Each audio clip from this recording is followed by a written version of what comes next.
everyone. So today I have this new set from Die & Press that they brought to HSN for the July craft day. It's called, well, it says Template Dies Lantern Kit, but it is a lantern die set that makes something that looks like a lantern, right? So really cute project. They did say these items free of charge for my review, and of course all opinions are my own. And any links, and any links I have in the description box will be affiliate links, which means I'll make a small commission for your purchase items to those links. So thank you for using this. This is a big boy. Oh my gosh, I did not imagine it was gonna be that big. That is so cool. Oh my gosh. Okay. Oh, and it has ribbon. This is fun. Let's check this out. So, in my mind, I was like, oh, it's going to be a very quick project, you know, because you have your inlay, it's going to look really pretty, and that's definitely what we're doing. I just did not know they were going to be this big. So the largest die, let me give you a measurement. Again, it always comes with a marquee cutting folder, but you can definitely run these through any machine that cuts thin metal dies. They are all interchangeable. It's almost 10 inches long, so just shy of 10 inches, and then the other direction, I would say the widest point is like just under 4 1/8, about 4 1/8, I would say, with the metal edge. So that's the largest die. And look at these inlays. So we have the Santa, you know, I love that, so I use that today. And then you have another inlay with like little windows and snow or snowflakes. On the top you have an inlay star if you'd like. You have an inlay snowflake, and then you have accent pieces that are like these beautiful snowflakes. You have little stars, and then this is the base, I'm assuming, of the lantern. So that's really nice. And then along with that you have some acetate, which is really nice. Again, once you run out of this, you can just cut up any acetate to about the size that's going to cover that. You can just have a measurement of that. And then also for the top, if you want to do the inlay on the top, you have that. Of course, lots of ways to mix and match. And then you have some ribbon. So let's check the instruction sheet here. Honestly, I think it's going to be a super quick project because you're just cranking these out. You know, you just need 4 of them. With the inlays, like I always tape mine up like this. So you just take it off, go to the next one, next one, next one, and then you need 2 bases. Of course, we're just going to glue them together and then finally glue them in the box shape, right? And they're showing you here how they would glue the base on or in. And I mean, that's it, guys. I mean, it's super easy. So what I'm going to do is just grab some really gorgeous paper, because that's what's going to set off your project, and I'll be right back. So I just grabbed some papers, and I'm going to make mine probably a little funky. I was going through my stash, and I was like, oh, I really like the candy stripe paper, and then I came across this scarlet organza. I thought that would be lovely. So what I'm going to do is simply for 2 of the panels, just cut the candy stripe. I'm not going to cut into it. Again, this is a very large die, so you're going to want to run it through in this direction on your paper, right, along the 11-inch line or side, because it's not going to go this way, you know, it's sticking out there. So I will need 2 pieces of paper, because this is also A4 size paper, and I don't think I can get both of them. If this was A2 size paper, you can get both of them. You probably just need 4 sheets of paper is all I'm trying to say, because you can get them both next to each other.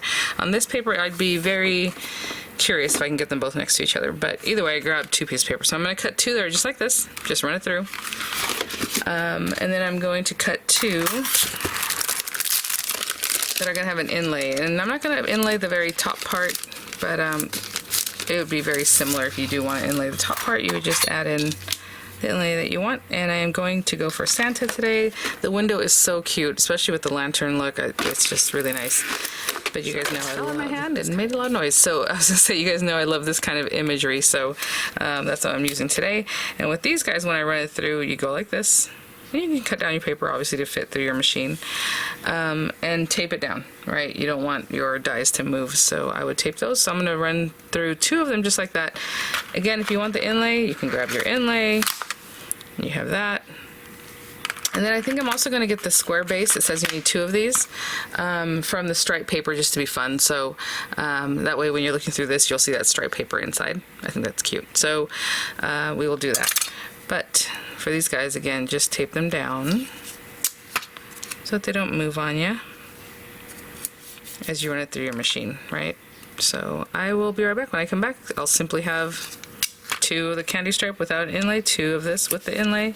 And again, once you run it through, you just remove this. It's still stuck together with your tape, and then move it to the other piece of paper to run it through again. And I'll be right back. Hey guys, and I do want to mention, even from this A4 size paper, I was able to get both lanterns off. I might have lost a little bit here on this glue tab, but that's a glue tab, so it's not my biggest worry there, so that's good. So So yeah, from 2 sheets you should be able to get your whole lantern, and then you have the whole top part of your paper that you can still use too. I just kind of trim that away. What do I have in here? Just as tall as the paper, you know, as the lantern was. I just trimmed that off so it would just be pristine paper I can use later. I'm gonna clean these out and I'll be right back. Clean those out. And we have these guys, and the instructions are super straightforward. So if you've got those pieces cut, they're just recommended to go ahead and glue them, you know, in that line, and then crease them at the score line and things like that. But you know me, I always crease first, so I am going to do that right now. So I'm going to take a second to just kind of give them a little something. All the glue tabs, everything should face in, right? I see a little piece I left there. Okay, and what I meant is this little guy right here. There we go. So I'm going to take a moment to crease all the score lines, just because I like to do that first, and that way when I kind of just need to move on whenever I use the glue. But if you're going to crease afterwards, you have to really kind of wait for that glue to have been set up and then do your creases, because sometimes you'll get some bubbling or gapping because it's not dry yet. So I'm going to score everything first, and then we'll put it together like it says. So all we're doing now is gluing one after the other. Again, just get your score lines back flat. Bring this guy in, and one after the other, right? So let's go with this one. I want a glue that dries a little faster. And this is also a kind of slippery surface, so it's going to take a little bit longer for that to set up, but it will definitely set up right to the edge. And then you're just gluing them one and after the other. And I'm going to put these down because these are pretty large. A lot of times I work in the air, you guys know that. I just hold on to things up here somewhere. But what I do is I'll go ahead and hold that down. I put it right to the left of the score line, because obviously you don't want it impeding your score line. But I do want to show you something. And then after I think a few seconds, I'll go ahead and see about if that's a good spot for it, you know. So I'll give it kind of that looks really good. Okay, so I'll hold that there. And then the next one will be this one. Glue there, glue here, okay? I'll be right back when I have all these four together. Just holding it down over here. And while that's still dry, I'm gonna go ahead and turn it over and add the acetate, which is steps, I was gonna say 6, but maybe, yeah, step 6. And then step 7 is just to put it together as a box. So I'm gonna grab my 2 acetate sheets because I only have 2 openings. And I'm gonna put glue all on here. And not too much, obviously you don't want to drip out, but enough to hold things down. But for me, I'm gonna put a little out here too. So just a little something. And if you wanted to do this first and then adhere your things together, you can definitely do that. I'm just following this, you know, the steps. Sorry about that. It is very early in the morning and it is absolutely trash day, so that was some trucks.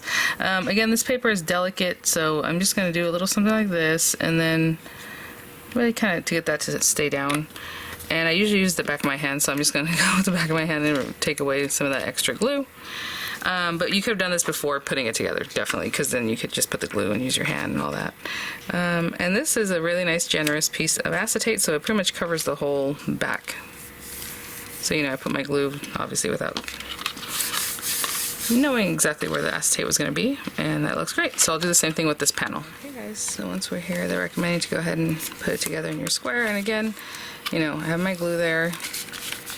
We already had pre-scored, so hopefully it doesn't just kind of do something funky, but basically we're going to glue these guys together. So I'm just kind of giving them their zhuzh. But you can fold it over like this and glue these two together here. Would be easiest. So I'm just going to put some glue here. And then we're just going to add the base, and I mean that's it basically, and then decorate it however you like after that if you want to put in some more decoration. So I'm going to hold this here and just eyeballing, making sure everything's still squared up pretty nicely. I feel like this needs to come out a little bit down here. And just hold that down, okay? So I'm going to hold that down for a little bit. There's some tension there. Obviously it's a little bit different than just one to the next to the next. This is coming together and you can see it already wants to pop up, right? So that's the tension I was talking about. It looks so pretty already. I'll be right back. And our last step is basically to adhere the bases. So I'm going to turn this in here. The instruction says to glue to one tab and then glue the rest. Basically, you're going to get this in here. And then from the top inside, you'll push this other one down in there. So I'm going to start with this red and white stripe because that paper is not as slick as the red paper. And to be honest, I would just go for all of it at once and kind of have them flared up just a little bit. Because like I said, the instruction says to glue it to one tab and then apply more glue and do the rest. But I generally just do it all at once. And what you're going to want to do is hold this in a squared way, right? So that it's nice and squared up. So using this little square to give you a guide of that would be great. So I'm just going to hold this. Sorry if that was out of frame at all. And I'll be right back. Put my hand in here to kind of push that tab in. They made the square so it's a little smaller than the base, which is really nice because you don't have to get it right on. If it's a little bit off, it's not the biggest deal. So I'm going to go ahead and add this guy in now. And as I'm pushing on this, it'll help those tabs also stay a little better. So I didn't really mess with it until the glue was starting to set up, right? Starting to solidify a little bit. And I'm just going to pop this in here. And it's real easy because, again, it's not like exactly the same size. So actually the way that fell in there is perfect. And I'm just going to put my hand in here just to really get that glue tab, you know, all in there. Super easy. I really like the ease of having that square being just a little bit smaller so you don't really have to fuss with it too much. Okay, I'm gonna let that set up and I'll be back. I cannot believe how easy this was to construct and what an amazing gift box or just lantern or box that it makes. I mean, that's crazy. So again, these little guys, you can tie them together at the top. We do have ribbon for that in the kit there. Looks gorgeous. Look how pretty it looks. So of course you put a tea light in there, it's going to be great, or like even a flameless candle, because this is sizable. I mean, I know I have flameless candles that are a little shorter, a little bigger, but even the round nature of them or like the size of them will definitely fit in here. I'm going to give you some measurements. So this is just about 3.5 inches, a little over 3.5 inches, as you can see, wide. And as far as the height, like where it starts curving in, is just over 6 inches, so I would say 6 inches probably. Again, I didn't put the inlays on the top, but you can definitely do that. This thing would hold a ton of candy if you were to fill this up. That's kind of what I would use it for, more of like a gift box look. Really, really gorgeous. And then we have, you know, some other fun things to play with. Let me see what it says about the, you know, it says place battery powered light and lantern thread, included ribbon through loops in top and secure with a bow. So I will do that. Now, unfortunately, I don't know where my tea lights are. I do have some flameless candles though, but anyway, like I said, I would fill it up with candy. Let me open this up. I'll be right back. I don't know how much of this I would need. So again, so instead of there are 4, like you can go across the one, across the other way, or from one to the next. I mean, I don't know, however it is that you want to do that. So I'm just kind of weaving in and out. And then I'll just grab them together over here. Again, not knowing exactly how much I need, but you see I'm not cutting it off yet. And obviously you need so much for a bow, so I'm just going to cut here. I would say it's about 1 foot, maybe a little over 1 foot. And I always singe the edges of my bow, of my ribbon, so that it does not come apart or fray later. Just real quick like that. And let's go ahead and add our bow. If that's how you want to finish it off. Twine, super cute. And look how lovely that is. Yeah, it's super gorgeous. Again, you have other die cuts in here, or die piece that, you know, if you want to add some different little stars or whatever else. The stars are generally what goes with, you know, this design. So maybe I'll cut a few of the, you know, leftover red foil paper, matte foil cardstock that I have, and I'll stick some here on the side and maybe some of these guys. And that'll be it, guys. So thanks for watching. Thank you so much, Diamond Press, for sending these items for review. I had heard from a few of you that you would love to see this in tutorial, and of course I was going to do that for you, but you know, got to put out the videos and they're here and there. So here it is. Awesome, sizable project. I cannot get over that. That's really great. Nice and sturdy too, especially with the double bottom. So thanks for watching, guys. I'll see you at the next one. I'll have the links in the description box, and have a good one. Bye now.